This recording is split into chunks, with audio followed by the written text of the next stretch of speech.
Devemos muito a uma cidade. Devemos a ela a construção da civilização europeia. Mais ainda devemos a ela o renascimento daquilo que hoje chamamos de mundo ocidental.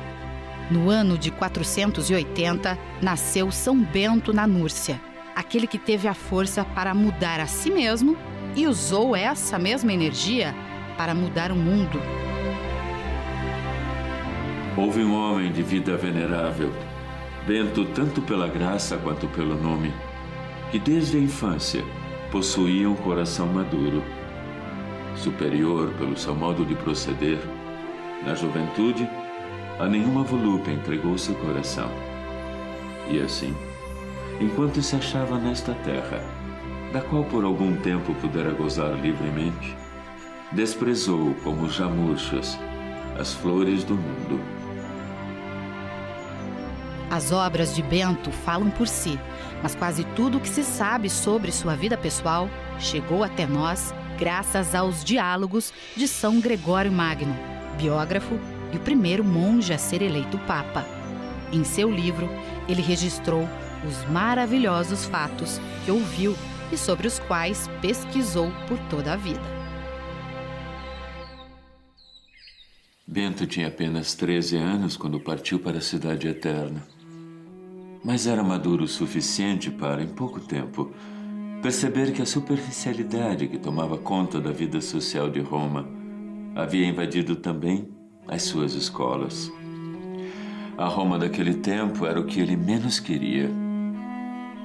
Logo entendeu que os professores estavam mais preocupados em agradar as famílias ricas do que em corrigir aquela geração de jovens mimados e irresponsáveis, para os quais o conhecimento era a menor das preocupações.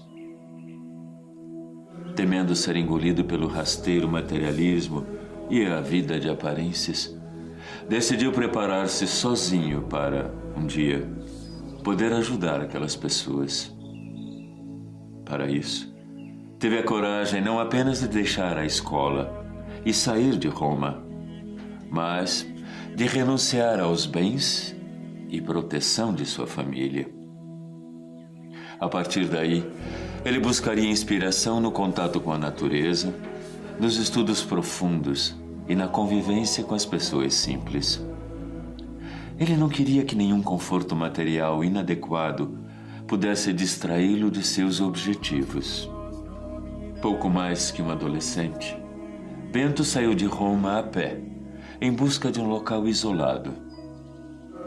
Nesta viagem, foi acompanhado de sua fiel ama, que cuidava dele desde o nascimento e não aceitou deixá-lo partir sozinho. Depois de alguns dias de caminhada, chegam a uma aldeia na região do Lácio e ali conseguem pousada com pessoas caridosas junto à igreja de São Pedro Apóstolo. E foi neste lugar que aconteceu o primeiro milagre de Bento, para mostrar que ele estava na direção certa. Um dia, sua ama pediu às vizinhas que lhe emprestassem um crivo, uma espécie de vasilha de barro com furos, usada para limpar o trigo e outros cereais. Por descuido dela, o crivo emprestado caiu e quebrou. A mulher começou a chorar muito e o jovem Bento, emocionado com o sofrimento, pegou os cacos da vasilha e rezou sobre ela, emocionado, em lágrimas. Quando abriu os olhos, o crivo estava novamente inteiro, sem nenhum sinal de que tivesse sido quebrado. Em pouco tempo, todos os habitantes da região já sabiam do milagre. Penduraram então o vaso restaurado na porta da igreja São Pedro Apóstolo, para que todos se admirassem do poder da fé do jovem Bento, que apenas iniciava sua vida religiosa. A vasilha ficou ali por décadas e sobreviveu a tudo e a todos.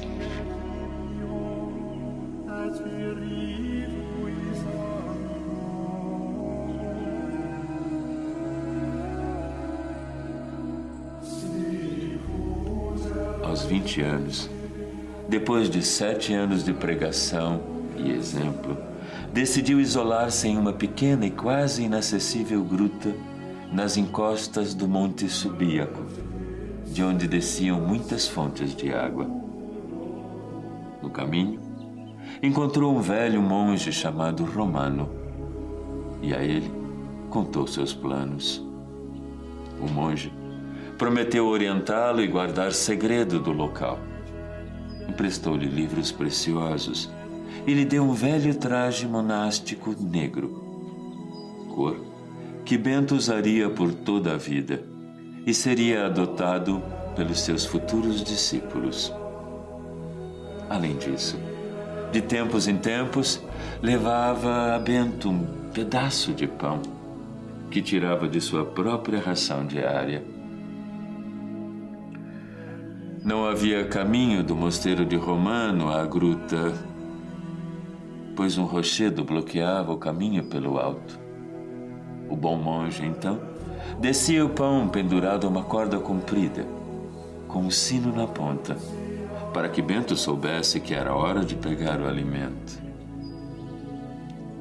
Bento passou 3 anos como um eremita, sem receber visitas, orando, lendo, meditando, exercitando os dons espirituais. Até que um dia acaba sendo descoberto por pastores que buscavam suas cabras perdidas. Os jovens, ao mesmo tempo que estranharam a sua aparência, sentiram-se atraídos pelo seu ar bondoso e inteligente. Os pastores passaram a visitá-lo para pedir conselhos e orações. Aos poucos, espalharam a notícia de que ali vivia um homem poderoso, santo e sábio. Jovens de toda a região, vendo seu exemplo, convertiam-se e queriam imitá-lo. Depois de muitos sinais do céu, e inspirado pela sua fé, Bento chega à conclusão de que o seu período de reclusão chegava ao fim.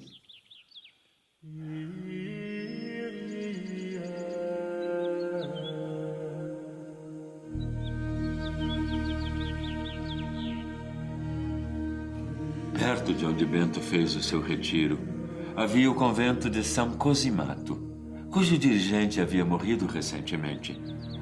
Como a sua fama já era grande, a comunidade foi pedir que ele assumisse a direção. Bento recusou por muito tempo, pois sabia que os seus costumes eram bem diferentes daqueles irmãos. Tanto insistiram que ele acabou aceitando.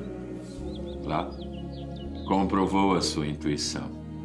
Os monges se encheram de fúria quando ele impôs disciplina. Por mais que se esforçasse e desse exemplo, eles não aceitavam abandonar os abusos de uma vida desregrada e preguiçosa a qual estavam acostumados. Como viam que sob seu comando teriam de meditar coisas novas e abandonar os maus costumes, se reuniram e planejaram assassinar Bento. Decidiram colocar um forte veneno no vinho do jovem mestre. Mas o plano deu errado e serviu apenas para fortalecê-lo com um novo milagre. Apresentaram a bebida para ser abençoada, como era costume. Bento estendeu a mão, fez o sinal da cruz, e a vasilha estalou e partiu em pedaços, como se tivesse levado uma pedrada invisível. Bento percebeu imediatamente o que havia acontecido. Levantou-se e, com expressão plácida e a mente tranquila, disse aos irmãos indolentes e rebeldes: Deus tenha compaixão de vocês, irmãos. Por que fizeram isso? Antes de aceitar o convite, eu avisei muitas vezes que os meus costumes não se harmonizariam com os de vocês. Procurem um líder que combine com o seu jeito de viver. A partir de agora, acabou a minha responsabilidade com essa casa.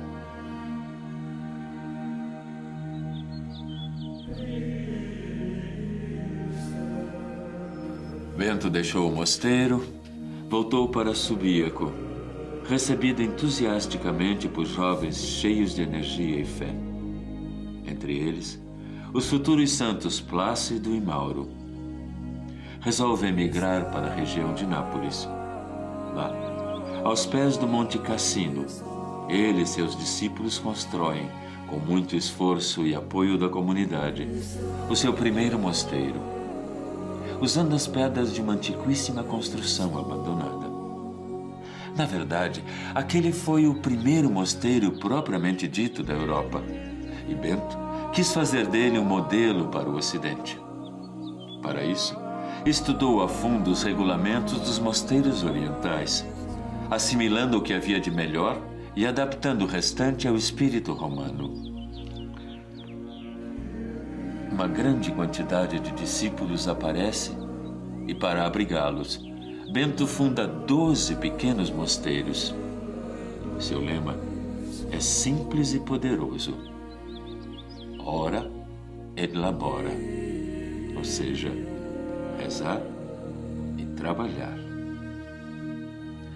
Porém, o trabalho de Bento causa inveja a um sacerdote da região, Florencio. Ele tenta de todas as maneiras impedir que as pessoas procurem o santo. Até que, no ano de 529, cego pelo despeito, Florencio leva um pão envenenado de presente a Bento. Mas o santo, sempre bem inspirado, percebe imediatamente a intenção do padre. Na hora da refeição, Bento ordenou a um corvo, que tinha o costume de ir comer nas suas mãos, que, em nome de Jesus, levasse o alimento envenenado para longe, onde não pudesse ser encontrado. O animal demonstrou medo. Não queria tocar no pão, mas acabou obedecendo. Horas depois, voltou, são e salvo, e foi alimentado pelo monge. Incapaz de desejar o mal a quem tentou matá-lo, Bento toma o episódio como um sinal de Deus, de que deveria se afastar da multidão, para poder ampliar seus serviços.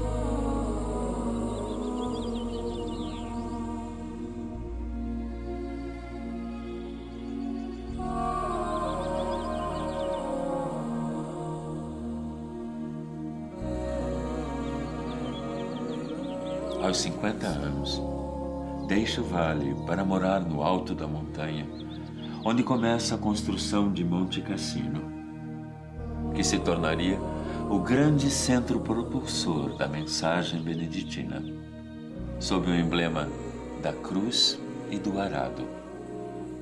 A partir daí, a proposta de Bento começou a se expandir de forma impressionante. A poucos quilômetros dali, Santa Escolástica, sua irmã gêmea, adotou as mesmas regras para as mulheres, dando origem à Ordem das Monjas Beneditinas. Graças a esse monge, de modos simples, salvaram-se da destruição e do esquecimento os tesouros milenários da cultura, da arte, da literatura e da ciência, sem as quais o Ocidente estaria condenado às trevas. Durante muitos séculos, os estudiosos, os doutores, os cientistas e os professores, que passaram conhecimento às novas gerações, pertenciam quase todos à família espiritual de São Bento. Dos mosteiros surgiram a excelência na fabricação de instrumentos científicos e de trabalho, a cópia sistemática de livros preciosos, o combate à escravatura, o estabelecimento do direito público e privado das nações, o ensino. A grande eficácia dos regulamentos estabelecidos por São Bento para seus mosteiros fez com que eles fossem adotados por quase todas as demais ordens religiosas. Para divulgar e facilitar a sua execução, ele escreveu, a partir de 534, os 73 capítulos da Regra dos Mosteiros, equilibrada, moderada e sensata. Ela é seguida até os dias de hoje. O poderoso fermento espiritual presente na obra de Bento, expandiu a sua mensagem muito além de sua pequena cidade e do seu país, para forjar o rosto do mundo ocidental, a partir da fé, partilhada entre diferentes povos. Os mosteiros de São Bento formaram pessoas que passaram a história da nossa civilização pela sua sabedoria, ciência e santidade. Eles eram escolas, hospitais, laboratórios, hospedarias que espalhavam a luz que mais tarde revolucionaria o mundo com o humanismo e a renascença. Além disso, ensinaram aos povos da Europa novas técnicas de agricultura, criação de animais, preparo e conservação de alimentos. Até hoje, as regiões no entorno dos mosteiros são centros de excelência mundial na produção de queijos, presuntos, salames, linguiças, vinhos, cervejas, doces, compotas e conservas. E a Igreja deve a essas oficinas de oração e trabalho nada mais, nada menos que 23 papas, 5.000 bispos e cerca de 3.000 santos canonizados. A vida de São Bento foi cercada de fatos extraordinários. Por inúmeras vezes, ele livrou a si mesmo, irmãos monges e pessoas do povo da influência de espíritos malignos, e por isso é visto por muitos como um poderoso exorcista. Bento tinha também, em alto grau, os dons da visão à distância, da leitura de pensamentos e previsão do futuro. Foram muitas as profecias do santo, inclusive sobre a destruição do mosteiro, primeiro pelos lombardos e muito tempo depois, na Segunda Guerra Mundial. Em 15 de fevereiro de 1944, com o falso argumento de que havia um grupo de controle e observação do exército nazista escondido atrás de seus muros, intransponíveis por terra, o mosteiro de Monte Cassino foi destruído por 1.400 toneladas de bombas lançadas pela Força Aérea Americana. Ironicamente, tudo começou com o ataque do bombardeio estratégico B-17, pilotado pelo Major Bradford Evans e cujo número era 666, o número da besta no livro do Apocalipse. Antes disso, porém, o Marechal Kesselring deu ordem de levar o abade e os monges intactos para Roma, como previra São Bento quase 1.500 anos antes. Graças à disciplina beneditina, foram salvas as principais relíquias históricas. Mais tarde, os monges reconstruíram Monte Cassino, exatamente como original. Hoje em dia, existem mais de 1.200 mosteiros beneditinos em todo o mundo, seguindo a mesma regra estabelecida pelo seu fundador.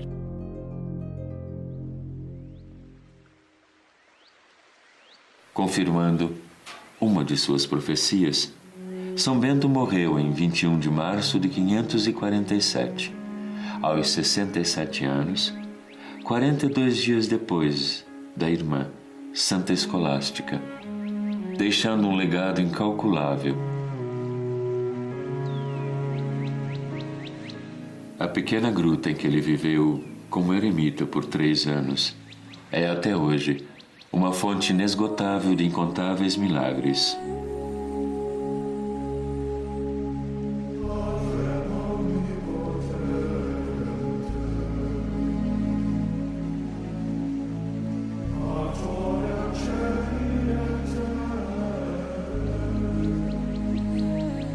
Durante séculos, muitos cristãos têm usado a medalha de São Bento na luta espiritual contra as forças do mal.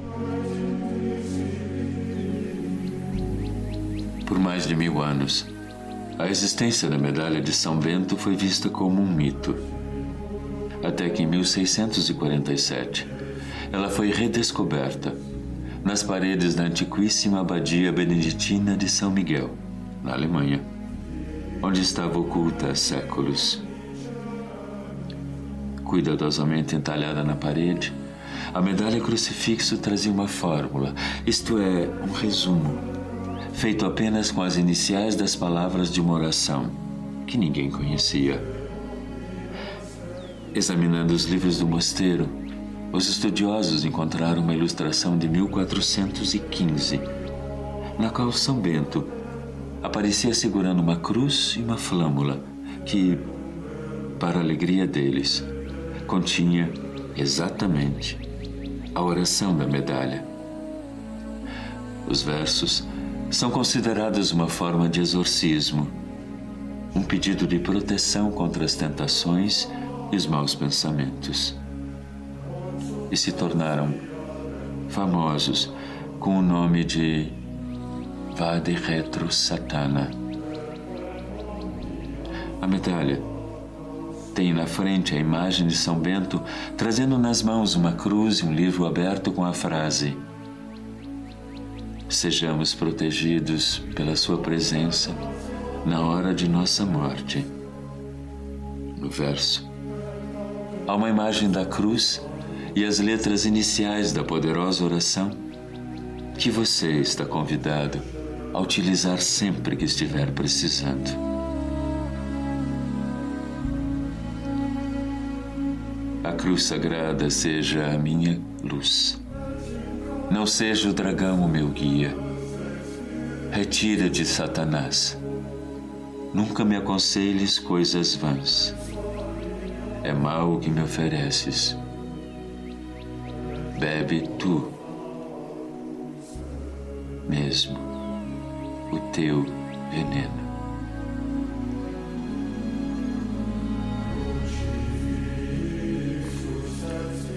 Rogai por nós, bem-aventurado São Bento, para que sejamos dignos das promessas de Cristo. Amém.